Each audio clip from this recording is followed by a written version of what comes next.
Pine tar, side eyes, fat boys, walk-offs, and of all things, coaches' boxes. All on today's 14:20 in the morning. Let's get into her.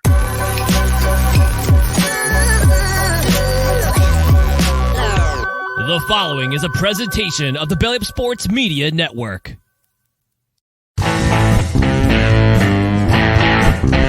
14:20 in the morning, 14 minutes and 20 seconds worth of sports talk to get you through your daily commute.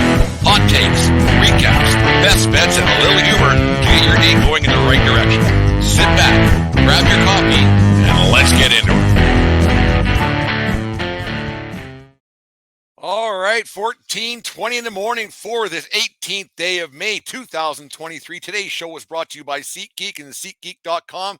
Use promo code 1420POD at SeatGeek.com today and save yourself $20 on your first purchase of your baseball tickets, football tickets for the upcoming season, concert, show, whatever you want to go to. SeatGeek's got it all.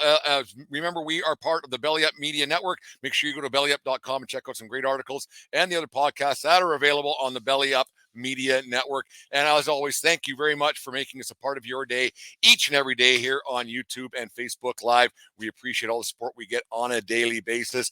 Anyways, she looks like we got a good old-fashioned rivalry on our hands in Major League Baseball. There looks like there's a genuine disdain between the well, it's more of a one-way thing, I think, right now, but there looks like there's a genuine disdain that the Toronto Blue Jays and their players and their coaching staff has for New York Yankees. I just joined the long list of people who don't like the Yankees for reasons unbeknownst to me. As you guys know, I'm a bit of a Yankee hugger. When I say hugger, a Yankee fanatic, I guess one way of putting it. But anyways, that there's a definite disdain that's been shown throughout this week of the series at the Rogers Center in Toronto. The Yankees have won the first two games of the series. They gave up the walk-off last night. We'll get into that in half a second. But it's been great baseball so far. But the on the field, off the field kind of stuff is taking the focus away from the game a little bit. It's added to the game of baseball, added to these games, and rivalries are great in any sport, no matter what. It's there's something going on there. There's no getting around that from the side-eye look that the Judge had the other night, which turned out to be a nothing thing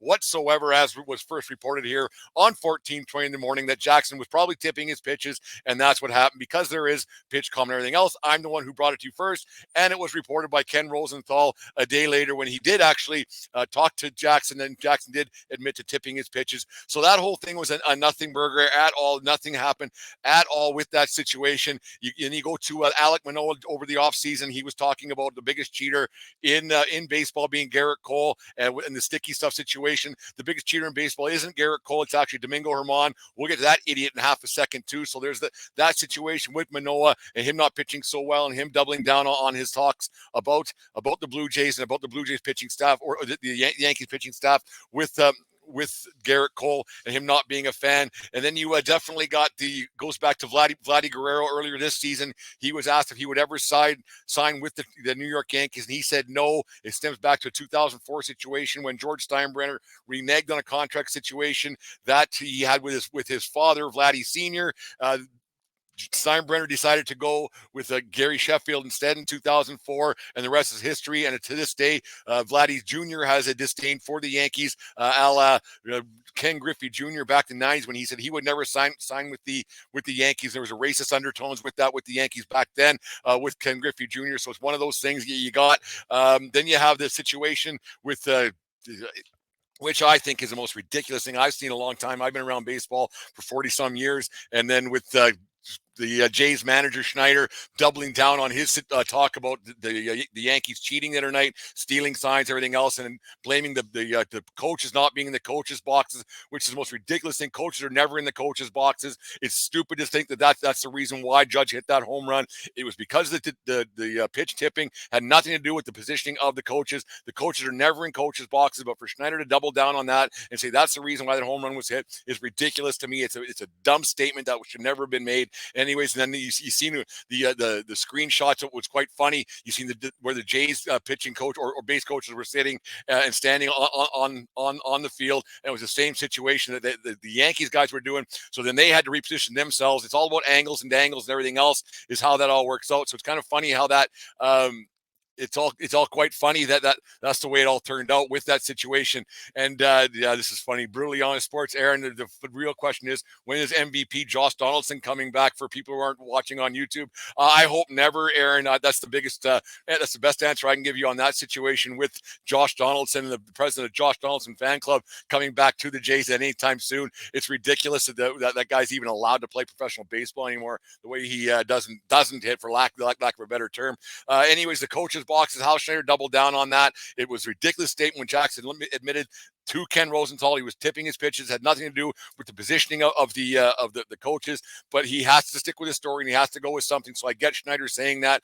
And then you had the situation on, I think it was on Tuesday night, with Schneider yelling sit down fat boy, or shut up fat boy, whatever he's yelling across the field to the Yankees assistant batting coach. It was quite ridiculous to me that he would be Brad Wilkerson, I think the guy's name is, for him to be yelling at Brad Wilkerson of all people, the assistant batting coach. Who there's someone you want to start yelling fat boy at. Maybe Schneider should look at himself and look at maybe Vladdy Jr. and the Tijuana Titan Alejandro Kirk. They're not exactly the poster boys for the Jenny Craig program. Those two guys aren't exactly the slimmest guys either. So maybe you shouldn't be doubling down so hard on that thing. It's quite funny the way that all turned out. Heck, even a few years back, this Yankees Jays rivalry's been around for a long time. It's been a one-way thing because the success that the Yankees have had and the lack of therefore of success that the Jays have had. 2015, I got a funny little story for you. I was down in the Bronx enjoying a Yankees Blue Jays series, and things got a little bit heated. I was talking to some Blue Jays fans, just having a beer, BS, and start talking. They asked where I was from. I said I was from Alberta, Canada. And one guy tried to get in a fight with me because I was a Yankees fan and not a Jays fan, and he was going to kick my ass. He said, I said, you're not going to kick my ass. I mean, that's a bit ridiculous to just want to beat a guy up because I wasn't a Jays fan and I was from Canada. So this the guy was quite upset with me that I would switch allegiances, I guess. I don't know why. If you're from Canada, you have to be a Jays fan, but that's just one of those things that apparently this guy from Toronto felt the need to say he was going to kick my ass. The look on his face, I said, you're not going to kick my ass. Like I was going to kick his ass. It wasn't the scenario at all. I just wasn't going to fight the guy was the thing. So the Yankees-Jays rivalry, it goes back long. It goes deep. I like it just for the fact that I am a Yankee fan, and people around baseball, if they're fringe fans of the game of baseball, they get a little bit excited, and there's stuff that goes on, so people get more excited about watching baseball games around Canada, and it adds to the game a lot. So it's a good thing for the sport of baseball around Canada. It gets people talking. It gets people poking fun at me and other Yankees fans around baseball. And it's around Canada. It's a lot of fun. And the two teams are 3-3 so far this season. Got a game tonight back at Sky Dome or Rogers Center, I guess it's called, for the last probably 25 years. I guess it's been Rogers Center, but it's one of those things. So it should be interesting to see. Problem you got now is that with the balanced schedule now, these two teams won't meet again until September, and they'll only meet 14 times instead of 19 like years in the past. So that's kind of a bad thing for baseball. Although I got kind of sick of watching Yankees Red Sox all those 19 times in a season. It seems like every time you turned on Sunday Night Baseball, those two teams were squaring off. So, but it is too bad that these two teams, for the sport of baseball in Canada and for Jays fans and Yankees fans in our country, that get a little bit revved up about this rivalry. It's too bad they won't meet again until September. Maybe I'll have to grab the producer. We'll go down in September and we'll catch that series and try not to get in a fight with a Jays fan again. I still can't believe that happened back in 2015. And it's just funny that 2015, that was when that Jays team was really rolling and they were flying and they couldn't do anything wrong, so they weren't going to lose a game and ended up losing in the ALCS, and the rest is history. But it is too bad the way things go. Let's get on the Domingo Germán situation for a second with the sticky stuff on his hand on the game on Tuesday night, I believe it was. He got caught. I think it was the third or the fourth inning. It don't much matter what inning it was. He was rolling, and we find out a reason why he was rolling. He had more pine tar in his hand. He looked like the fucking sperm whale blew up in his hand, or whatever you want to talk about it. But the umpire said it was the stickiest hand he's ever felt since they started checking this little situation for sticky stuff a couple years back. Every inning to come out of the dugout and get checked like that, it was a bit suspicious why it got caught. But then you do a little research. It was the same umpiring crew that caught him a few weeks back and said, "Hey man, go wash your hands. You can't pitch with that stuff on your hands like this." So that makes Domingo Germán not only the biggest cheater in baseball right now, it also makes him the dumbest man in baseball right now, because you knew they were going to be looking for it. You knew that these guys were going to do it. And I think that that's the umpire crew who's actually caught more people than anybody else in baseball. And they have suspended. I think they're the group that got Scherzer too. And so it really is disappointing that a person that is that stupid would be allowed to pitch it for the Yankees and don pinstripes on a weekly basis. But now he's out 10 games and the like. And the thing that bothers me about this the most is that having to go to your bullpen in the fourth when you weren't expecting to, in the first or second game of the series, that could have affected last night's game that went to the Yankee or the Blue Jays in a walk-off situation. Could they have used somebody else throughout that game? Maybe they had to tax their bullpen a little bit more on Tuesday night because Herman's so bloody stupid to put the sticky stuff on his hands and get caught. And another thing I'm curious about, and let's not just talk about the Yankees, but I'll just use the Yankees as an example because they did get caught on Tuesday night. Wouldn't the pitching coach or Aaron Boone or somebody also be liable for Herman going out in the field with sticky stuff on his hands? Shouldn't the coach or pitching coach or somebody or a manager or whoever, shouldn't they get the same suspension? Because there's no way in hell that Boone or the pitching coach or whoever didn't know about this situation, that Herman was going out there with sticky stuff on his hands. And there's because these guys, these managers and everybody else, they run those dugouts, they run those clubhouses like nobody's business. So aren't they just as liable to say, hey man, you shouldn't be cheating? Yeah, everybody does something to try to get an angle in the game. I get it. But I think that the managers and coaches should also be held liable for the situation, for these pitchers that go out from the dugout to start the inning to with the sticky stuff on their hands. They're just as guilty, because withholding the truth is the same as lying. And there's no way that these guys didn't know that Herman or any pitcher from, like I'm just using the Yankees as an example because they're the most recent to get caught. But shouldn't the team be penalized for this situation as well? I think it's just something that Major League Baseball needs to look at and needs to figure out, because it's not just the pitcher that's cheating. It's not just the guys trying to get the upper hand. Like there's no way that the steroid guys that the managers and coaches didn't know steroids are being used. There's just no way. Cork bats are the same thing. There's just no way that word doesn't get around these clubhouses and everything else, because they're a pretty tight knit group. These baseball teams are around each other for 6 months in a row, all day, every day. There's no way that they don't know what's going on, and the murmurs and everything else. It's not a mystery that these guys are cheating and everything else. So I think that the managers and coaches should be held liable just as much as the pitchers are. Do you give them 10 games? No, but could you give a guy 3 or 4 games? That might dissuade the pitchers and everybody else from doing this, and it might be a way to stop the cheating and guys trying to get the upper hand. Judge wasn't cheating. Let's get that. Let's put an end to that, put a nail in that coffin. As reported here first, it was tipping pitches. Ken Rosenthal broke the story, but he must have got it from 14:20 in the morning, because I'm the one who brought it up first the other day, that it was a nothing burger. It was a nothing story, and it meant absolutely nothing. I had to get a kick out of Judge hitting a home run the next night, and he was covering it. He covered up his eyes as he crossed home plate, like, screw you, Blue Jays. Like, here's what happened, man.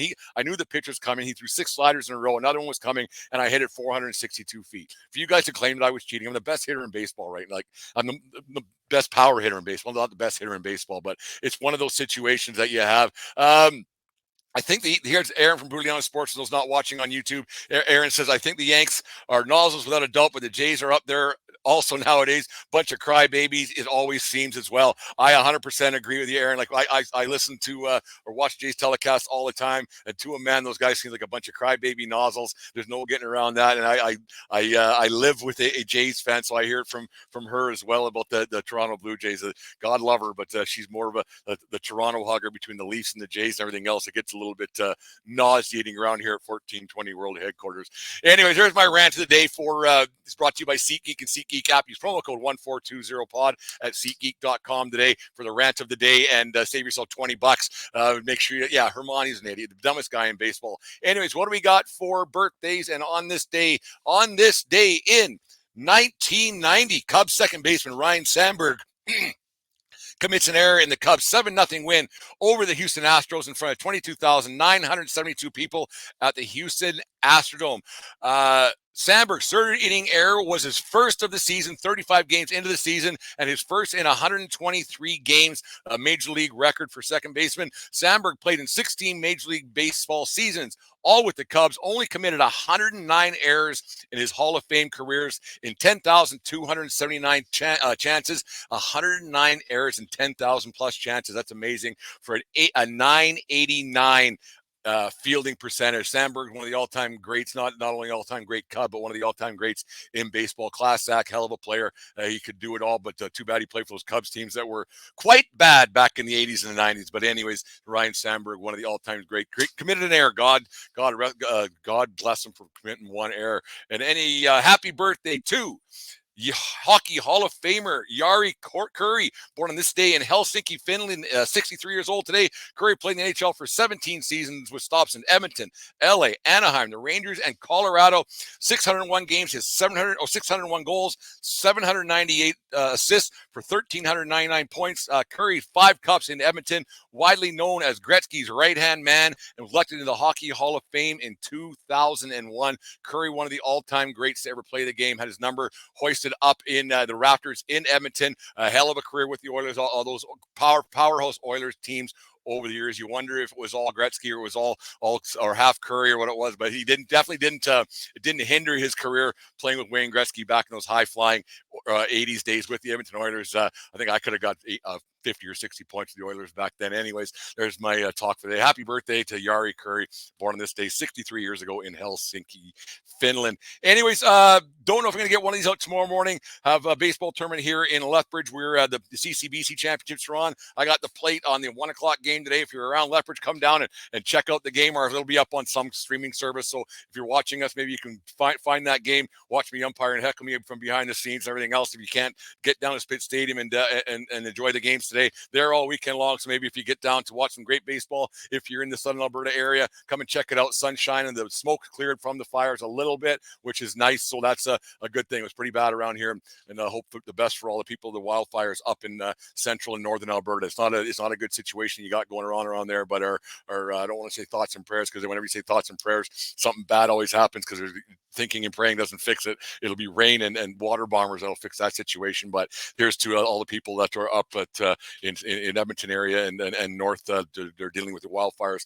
Anyways, make sure you guys subscribe to our YouTube channel today. Get that on your screen right now. Hit subscribe. It helps the show a lot, and everything else. Make sure you listen to the 1420 podcast wherever you get your podcasts, and we appreciate all the help very much. Make sure you spread the good word of the shows and follow all the shows on the Belly Up Network and the Belly Up group of shows. So they appreciate all the support as well. We'll talk to you guys tonight. Me and Dave recording later on tonight, so that'll be out tomorrow. And yeah, there it is. There's the 14:20 in the morning. Go Yankees, beat the Jays tonight, and let's stick it up their rear end for this series.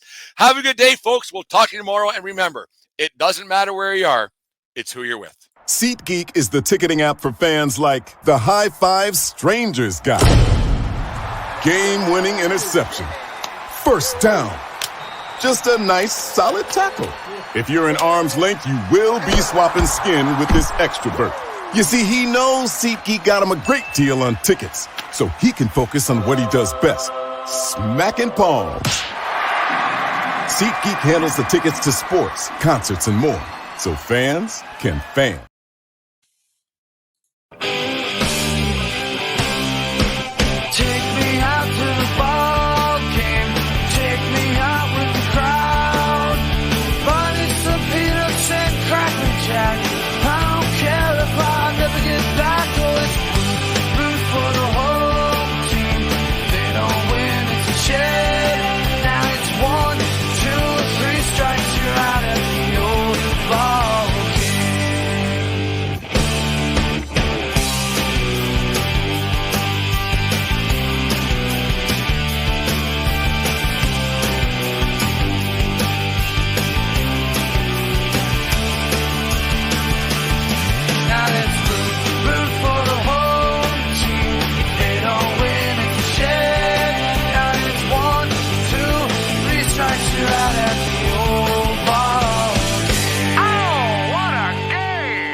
Just listen to the 1420 Sports Bar podcast.